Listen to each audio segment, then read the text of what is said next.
I don't want to say I don't care. I feel like it's not anything like what anybody's saying with aliens and stuff. I feel like our government knows what they are. You know, I know Adam Kinzinger got crapped on a lot because he's like, dude, every single one of these are planes, folks. These are all planes. I don't know if he's 100% right, but like he's a jet fighter. So I think he's a little bit right. What do you think? I think this is yet another example of how when you have something that seems weird and it gets on social media and you have a little bit of a lack of information coming from official sources, conspiracy theories and craziness happens like this. And it just people are so willing to go with it. Not even the space alien thing. That, of course, is one angle. But the one I saw the most was that these were government drones looking for radiation from a potential nuclear bomb. Sure. That was the one I saw all over X, right? But it turns out, and again, you always have to caveat everything with you never know, right? You never know what may happen. But what we've seen is, if you listen to experts, the vast majority of these are either planes people mistake for drones, stars in the sky, or they are drones, but they're commercial drones or hobbyists, because I didn't even realize this. There are 1 million drones in the United States that are registered with the FAA, 1 million, and you are allowed to fly them at night now. It didn't used to be the case. And so, of course, there are drones in the sky because there are 1 million of these things all over the country. And so far, they haven't found anything nefarious. I saw an expert on the other day. He said, you know, one reason you know this is not anything crazy, like a foreign adversary. That was the other thing. Like this is Russia. This is Iran. Is they weren't seeing these things on Thanksgiving. That was like the one day where you didn't see it. Why could that be? Well, let's think. Maybe people who fly drones for a hobby are actually with their families on Thanksgiving. Yes. Or this is the bigger thing. A lot of these were mistaken for planes. There are very few flights that happen on Thanksgiving night for obvious reasons. People don't fly that day, right?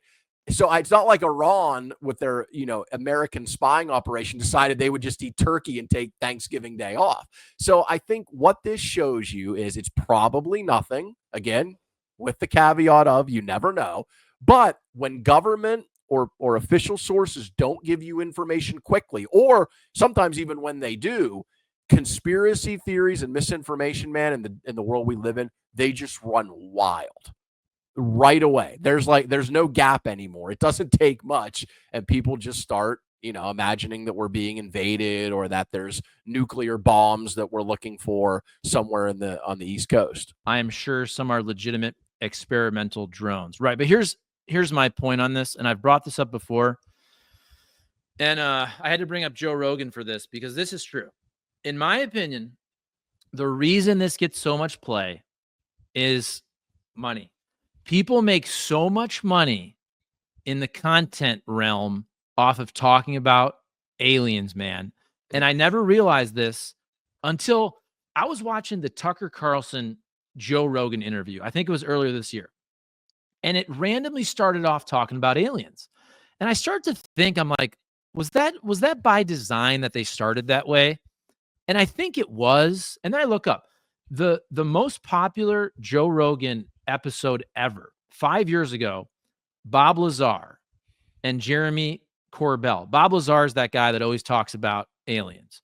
Now you got the Donald Trump interview that has 53 million, but the Bob Lazar has 62 million views from 5 years ago. Wow. More than Trump. That's crazy. So Graham Hancock, I believe he's also a guy who talks about aliens. I believe Graham Hancock and Randall Carlson, all these guys are like in the top, I guess, 6 or 7 all-time Joe Rogan podcasts. And he's interviewed everybody. He's got like 2,000 podcasts. So what I'm trying to say is, if you talk about aliens and drones and aliens and invaders and all that, like, people watch it and the people make money off it. That's what I think is happening on social media, YouTube, podcasts, is that everybody pays attention, and all those content creators, they're kind of in on the grift. Oh, absolutely. DJR says it's so much easier to bloviate on YouTube rather than get a real job. Who cares if you're a liar? There's no accountability anyways. Is that against us? Wait a minute. Should we take offense to that? No, but he's right. And that's exactly what it is. And the alien thing is so funny to me because now that it's become kind of mainstream because of the congressional hearings we've had, and because we've had some quote unquote whistleblowers who said they have seen alien craft or they know of evidence of non-human remains. It's just so interesting to me that it's become like almost commonplace that, oh yeah, of course there's aliens that have visited us. But I remain a skeptic. And I do because, look, we live in a world where there are cameras everywhere recording everything. I mean, look at Mangione. He was in New York for like 6 days, and we got video of this dude everywhere. He pulled his mask down once in like 7 days, and we have it, and we got it out right away, and it was a pretty clear image. I mean, you could see his face pretty well, so well that somebody recognized him in a McDonald's 500 miles away. But yet we have never seen to my knowledge, a clear picture of an unambiguously alien craft, alien life form. None of it. I always see these blurry videos where people are like, oh, look at that thing in the sky. And as we see with these drones, people mistake things they see in the sky for different things all the time, right?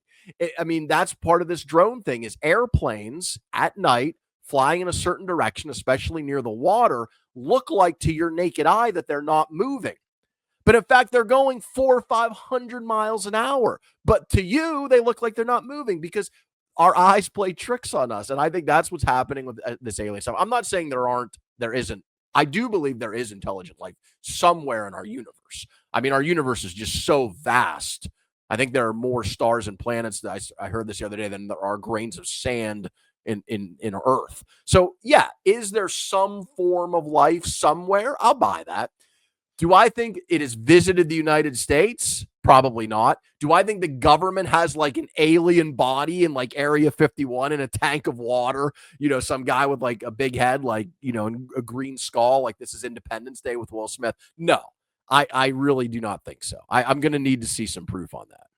Okay, to test this theory, though, I am going to cut this clip down, and I'm going to call it "Do Aliens Exist?" There you see go. if it does really well on YouTube. But our good buddy, who we've both worked with, Cam Jansen, former NHL tough guy, current broadcaster, podcaster, all that, a very good friend of both of ours. He and I would argue about this all the time because he loves aliens. He loves natural disasters. He loves talking about all those things. And I would say the same thing that you basically just said. And you could flip this into like, I don't want to get into crime, but everybody on Earth has a cell phone. Everybody has a camera. All these businesses have Ring cameras, right? All these houses have Ring cameras. All these businesses have security cameras. There's cameras up and down every highway and street and all that. And I always say, like, when people say that the world is not as safe now, I'm like, no, it's way safer. You can't get away with things anymore. You brought this up with Luigi Mangione. Back in the day, he might have got away with that. Think about, I know I'm going off on a tangent here. Think about serial killers. Why are there no serial killers anymore? Yeah. Because the first time you try to kill someone, that person gets caught by a Ring camera or a business security camera. Back in the 60s, 70s, 80s, you had these serial killers that were on the loose for decades. Some of them were never caught. Those guys, and most guys, gals, whoever, they're all caught now because you can't get away with anything. Look at the Aaron Hernandez story. I remember watching that documentary. They had that car like on 10 different cameras. Like the car, they scooped somebody up from a bar. They drove it to like some industrial area where a murder was committed. They had that car like on 10 different cameras. So that's my thing about, I know I'm going off on a tangent with serial killers, but aliens, these freaking iPhones are really good cameras, man. There's no good video of anything ever. It's all blurry crap. So I'm with you. I do think there could be something, organisms on other planets, but like we would see something by now. We would see something with actual good footage by now with the technology that we have in our hands and on our houses. Like, you're telling me you see an alien come to your house that nobody's going to catch a good shot on a Ring camera? Come on now. Well, no, and what they say is, well, their technology is so advanced that they can evade us seeing them.